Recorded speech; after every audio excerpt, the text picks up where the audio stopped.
Hi, my name is Monica Mowery, and I'm a postdoctoral fellow at Ben-Gurion, University of the Negev. I'd like to talk to you about how parasitism can influence invasion success in widow spiders. Many factors can affect whether a species successfully establishes and spreads in a new environment. Interactions between the invasive species and other species may facilitate or impede invasion. In addition to the presence of new predators or prey, parasites may differ between the native and invasive range. If an invasive species is less affected by parasites through host choice, this could increase population persistence. For example, invasive species may escape parasites found in their native range or have increased defenses against parasites.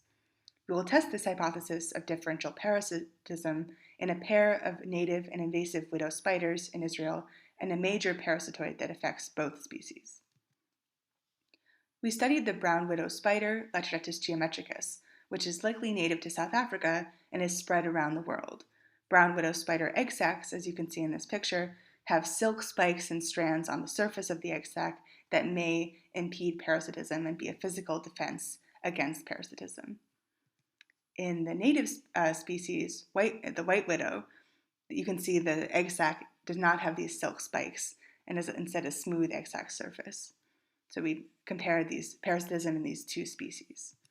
The parasitoid wasp that we studied is a eurytomid wasp, Philolemma latrodecti, that's a major parasitoid of widow spiders around the world. It was first found in brown widow spider egg sacs in Hawaii. Here's a picture of the parasitoid in the field on a white widow spider web, so they can crawl on the web and find the egg sacs inside of the spider web.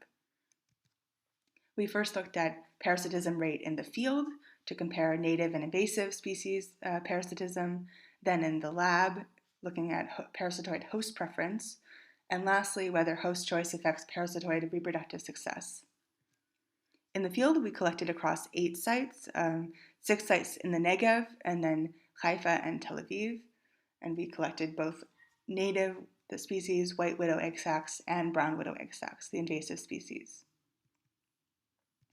Across the sites, we found higher parasitism in white widow egg sacs. As you can see in red, 18% of white widow egg sacs were parasitized compared to just 3% of brown widow spider egg sacs.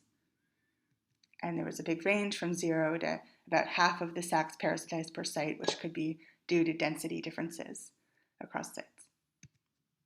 In the lab, we did both no choice and choice test experiments where we measured parasitoid behavior, so visits to the egg sac, and oviposition duration over 2 hours.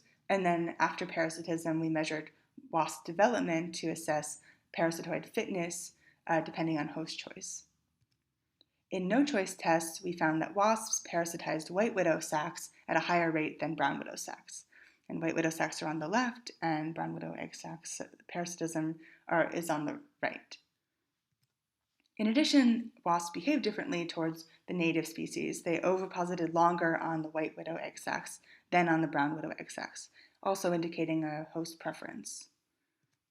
In choice tests, we had 2 setups, one where we just put the egg sacs, one brown widow egg sac and one white widow egg sac in a petri dish, and one setup where we had compared the spider webs and egg sacs together. So also one white widow spider web and egg sac and the brown widow spider web and egg sac, where we released 10 wasps and assessed wasp behavior. In the experiments with just the egg sacs, we didn't find a difference in parasitism rate. But when we put the spider webs and the egg sacs together, in 80% of the trials, the wasps first went to the white widow webs. And this indicates that the spider silk may have visual or chemical cues that the parasitoids use to find their hosts. When we looked at wasps emerging, we found that more wasps emerged from the native white widow spider egg sacs, and we found larger wasps emerged from white widow egg sacs. In the top picture, you can see wasps that emerged from a brown widow egg sac, and the bottom are wasps that emerged from a white widow egg sac. So overall, in the lab and in the field, we found that wasps parasitized white widow sacs at a higher rate than brown widow sacs.